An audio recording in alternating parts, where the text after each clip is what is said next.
संविधान की मूल प्रस्तावना में पंथ निरपेक्ष और समाजवादी शब्द शामिल नहीं थे। भारत को संप्रभु लोकतंत्रात्मक गणराज्य के रूप में परिभाषित किया गया था। पंथ निरपेक्ष और समाजवादी इन दो शब्दों को साल 1976 में 42वें संविधान साल 1976 में 42वें संविधान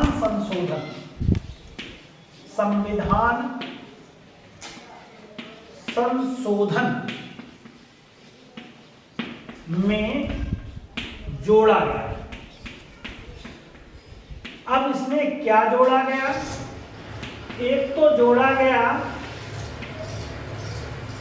पंथ निरपेक्ष शब्द को, और दूसरा जोड़ा गया समाजवादी। इन दो शब्दों को जोड़ा गया। कब जोड़ा गया? 1976 में 42वें संविधान संशोधन में जोड़ा गया। अब बात यह आती है कि प्रस्तावना में देर से जोड़ा गया, यह शब्द जांच के दायरे में आ गया। हालांकि इसके बीच की असली वजह अज्ञात है। क्या भारत वास्तव में पंथ निरपेक्ष या समाजवादी है भी या नहीं? तो सितंबर 2023 में भारत की नई संसद का उद्घाटन बड़े ही हर्षोल्लास के साथ किया गया था। वेलकम पैकेज के तौर पर सभी सांसदों को संविधान की एक कॉपी दी गई। संविधान की इस कॉपी में प्रस्तावना से पंथ निरपेक्ष और समाजवादी शब्द हटा दिए गए, जिससे राजनीतिक और शैक्षणिक हलकों में कोहराम मच गया। कानून मंत्री ने इस कॉपीज को मूल प्रस्तावना कहकर सरकार के इस कदम का बचाव किया। हमें यह मालूम होना चाहिए कि ये दो शब्द मूल प्रस्तावना का हिस्से नहीं थे। ये हमें, जब वर्ष 1976 की बात हो रही है तो उस समय सत्ता किसकी थी भारत में? तो इन्हें तत्कालीन प्रधानमंत्री इंदिरा गांधी जो द्वारा लाए गए आपातकाल के दौरान या लगाए गए आपातकाल के दौरान संविधान के 42वें संशोधन अधिनियम 1976 द्वारा संविधान में जोड़ा गया। भारतीय संविधान की प्रस्तावना प्रत्येक संविधान का एक दर्शन होता है। अगर हम बात करें, हर संविधान का एक दर्शन होता है जो प्रस्तावना है। भारतीय संविधान में अंतर्निहित दर्शन को उद्देश्य, संकल्प, ऑब्जेक्टिव रेजोल्यूशन में संक्षिप्त किया गया था, जिसे 22 जनवरी 1947 को संविधान सभा द्वारा अपनाया गया था। 26 जनवरी 1950 को भारत की वास्तविक संवैधानिक स्थिति एक संप्रभु लोकतांत्रिक गणराज्य की थी। प्रधानमंत्री, अगर हम 26 जनवरी 1950 की बात करें तो वास्तविक संवैधानिक स्थिति जो थी वो एक संप्रभु लोकतांत्रिक गणराज्य की थी। लेकिन प्रधानमंत्री इंदिरा गांधी जी की सरकार के समय आपातकाल की अवधि के दौरान संविधान के 42वें संशोधन अधिनियम 1976 के माध्यम से, जो 1976 है उसके माध्यम की बात करें, प्रस्तावना में समाजवादी शब्द को शामिल करने, समाजवादी और पंथ निरपेक्ष को शामिल या शब्द जोड़े गए। संविधान और पंथ निरपेक्ष शब्द समाजवादी शब्द को शामिल करने का उद्देश्य था कि भारतीय राज्य द्वारा लक्ष्य और दर्शन के रूप में समाजवाद का एक अनूठा रूप अपनाने पर ध्यान केंद्रित किया गया था, जिसमें केवल विशिष्ट एवं आवश्यक क्षेत्रों का राष्ट्रीयकरण शामिल था। और पंथ निरपेक्ष को शामिल करने से एक पंथ निरपेक्ष राज्य के विचार को बल मिला, जिसमें सभी धर्मों के साथ समान व्यवहार, तटस्थता बनाए रखने के लिए प्रोत्साहित किया गया और किसी भी विशेष धर्म को राज्य धर्म के रूप में समर्थन नहीं दिया गया। समाजवादी और पंथ निरपेक्ष शब्दों को प्रस्तावना से हटाने पर बहस का कारण क्या है? ये शब्द वर्ष 1976 में आपातकाल के दौरान शामिल किए गए, ये आलोचकों का मानना है।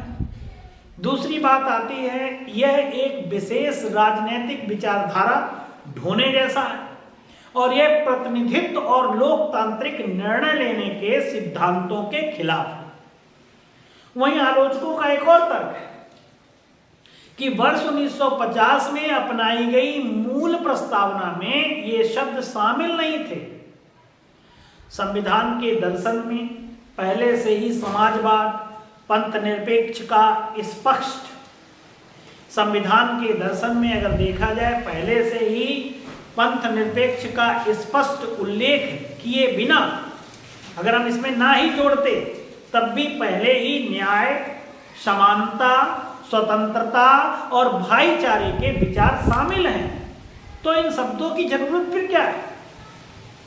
उनका तर्क है कि ये मूल्य हमेशा संविधान में निहित थे। तो ये समाजवाद का अर्थ क्या है? अब बात उठती है, समाजवाद है तो समाजवाद का अर्थ क्या है? भारत में शासन व्यवस्था इस प्रकार चलाई जाए जिससे सभी वर्गों को, विशेष रूप से अगर बात करें पिछड़े वर्गों को, अपने विकास के लिए उचित वातावरण तथा परिस्थितियां मिलें, आर्थिक असमानता कम हो और देश के विकास का जो फल है वो जो देश के विकास का फल है तो वो थोड़े लोगों के हाथों में न होकर समाज के सभी लोगों के हाथों में हो। और इसका उद्देश्य सभी प्रकार के सामाजिक, आर्थिक तथा राजनीतिक शोषण से छुटकारा है। समाजवादी शब्द संविधान की प्रस्तावना में सन 1976 में 42वें संविधान संशोधन में जोड़ा गया, ये सर्वविदित है। वहीं पंथ निरपेक्ष की बात करें तो पंथ निरपेक्ष भारत सरकार धर्म के मामले में तटस्थ रहेगी ऐसा कहा गया और उसका अपना कोई भी धार्मिक पंथ नहीं होगा तथा देश में सभी नागरिकों को अपनी इच्छा के अनुसार धार्मिक उपासना का अधिकार होगा। भारत सरकार न तो किसी धार्मिक पंथ का पक्ष लेगी और ना ही किसी धार्मिक पंथ का विरोध करेगी। जनवरी 2024 में भारत सरकार के आधिकारिक, अभी की बात है जनवरी के महीने की, और इसमें भारत सरकार के आधिकारिक पेज और कुछ मंत्रियों द्वारा संविधान की मूल प्रस्तावना शेयर की गई और इसने नागरिकों से पिछले 75 सालों पर विचार करने और यह तय करने के लिए कहा कि न्यू इंडिया, जो नया कॉन्सेप्ट है न्यू इंडिया का, न्यू इंडिया ये बहुत पहले का भी है, नया भारत @75 से ये तय होता है। तो ये 75 सालों का ब्यौरा मांगा गया। इसमें 75 वर्षों पर विचार करने और वह तय करने के लिए कहा कि न्यू इंडिया ने इन सिद्धांतों पर कैसा प्रदर्शन किया है। और फिर ऐसा लगता है कि आम जनमानस का यही मानना है कि भारत 1976 में ही धर्मनिरपेक्ष और समाजवादी बना था। ऐसा लगता भी क्या समाजवादी और धर्मनिरपेक्ष 1976 में बना था, या इन शब्दों के मायने पहले से संविधान की प्रस्तावना में थे? तो कुछ आलोचकों का यही मानना है कि इन शब्दों को लाने का कोई मतलब नहीं बनता है, ये शब्द पहले से ही संविधान की प्रस्तावना में थे। शब्द भले ही लाए गए हों, लेकिन पंथनिरपेक्ष और समाजवादी ये दो शब्द जो है 42वें संविधान संशोधन में जोड़े गए हैं। अब आपकी राय क्या है इन शब्दों पर, वो आप अपने तरीके से देखें। Thanks for watching.